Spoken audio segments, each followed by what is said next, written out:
Ya, tadi kalau Bung Kodari menyebutkan ini satu kursi ya, PAN masuk PAN di dalam masuk, itu. ya Sebentar. menurut saya Pak Zulkifli Hasan ya paling mungkin. Cuman begini, Pak Zulkifli Hasan itu punya satu kendala. Beliau itu CV-nya terlalu berat. Karena pernah ketua MPR. Jadi agak kagok-kagok taruh beliau itu di menteri itu agak kagok-kagok gitu Yang loh. paling pas Makanya dengan saya CV nyebut. seperti itu di mana kalau menurut Anda? Yang paling pas dengan CV Ya harus seperti itu Menko. Harus Menko. Oh, Sebetulnya betul. ada peluang Menko PMK.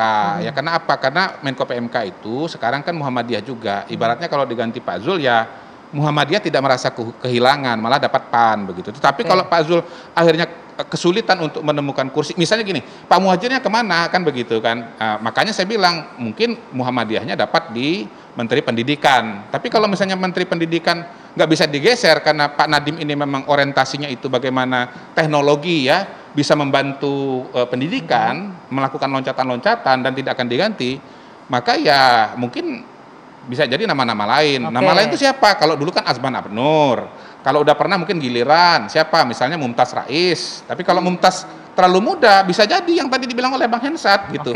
Bima Arya Sugiarto yang lagi tempur dengan HRS. Siapa? Anda prediksinya Anda siapa? Wali kota jadi menteri bisa, PAN masuk. Oke, sebentar prediksinya PAN sebetulnya masuk. kan kalau di PAN itu banyak orangnya. Menurut Anda juga PAN akan masuk ke kabinet? Menurut saya ya, karena memang menunggunya cukup lama dan saya melihat Pak Jokowi saat ini sudah sangat percaya diri sekali untuk menggeser-geser kursi bahkan anggota-anggota koalisi gitu. Saya sih memprediksi juga kalau ada yang nakal-nakal nih kan, anggota koalisi ini kan ada yang genit nih. Saya nggak usah sebut lah partainya kan. Coba ya bisa juga disentil juga kan gitu. Nah, disentil juga sama Pak Jokowi ya, kita gantian dulu ya gitu ya. Nanti mungkin dapat yang lain gitu. Tapi menurut saya sih begini saja. Kalau ada menteri yang dak-dikduk gitu ya, deg-degan, pasti juga dia merasa nih nggak secure gitu. Jadi kalau ada hanya merasa nggak secure atau memang merasa kinerjanya nggak bagus? Ya pastinya ada hal yang dikeluhkan oleh presiden. Presiden kita ini kan kalau ngeluh aja. Makanya Pak Ma'ruf Amin itu menurut saya aman-aman aja dia. Karena presiden nyaman kan. Nggak pernah ngeluh juga Pak Ma'ruf Amin nggak pernah tampil juga nggak masalah. Gitu. Orang-orang bilang balik gimana sih kinerjanya Wapres? Kita ngomongin menteri. Oh ya menteri. Jadi Ujang, siapa kalau dua ini katanya PAN akan masuk. Kalau Anda melihat apa juga akan masuk PAN ke dalam koalisi? Mohon maaf ya, 2 hari ini saya diberondong oleh wartawan 60 sampai 70 saya di HP saya. Ini pusing juga bikin sampai press conference aja. juga. Hari ini saya bikin press conference topiknya apa coba? Nah, salah satunya mempertanyakan akan masuk PAN. Nah, ini wartawan istana yang nanya ke saya karena ini memang belum terkonfirmasi di posisi yang mana, tapi akan masuknya iya.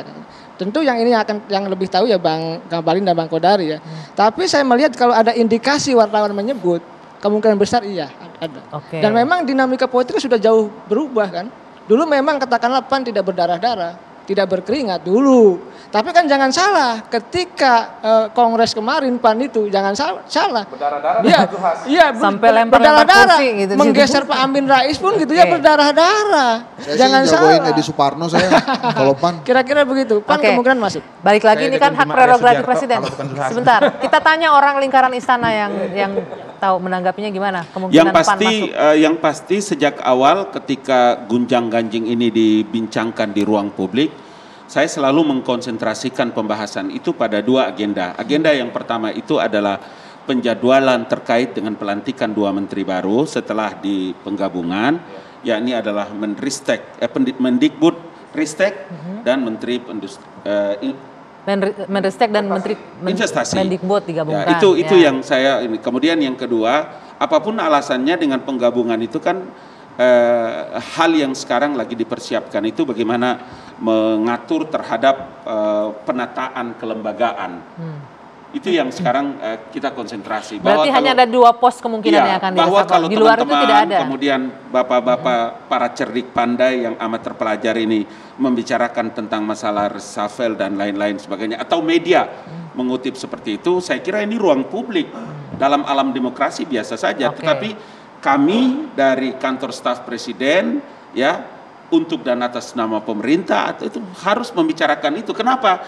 Karena DPR telah menyetujui surat yang dikirim oleh Bapak Presiden. Itu aja. Baik, tapi yang pasti kita memprediksikan ini A, B, C sampai Z tetap balik lagi itu adalah hak prerogatif presiden. Namun yang paling utama adalah semoga jika reshuffle ini memang benar terjadi hanya sebesar-besar untuk kepentingan rakyat, bukan hanya sekedar mengakomodir kepentingan politik tentunya ya. Demikian diskusi kita malam hari ini di Dua Sisi. Terima kasih Bapak-bapak sudah hadir bersama saya. Selamat malam. Selamat menjalankan ibadah puasa esok hari ya. Terima kasih. Selamat malam. Kita jumpa lagi di Dua Sisi pekan depan. Sampai jumpa.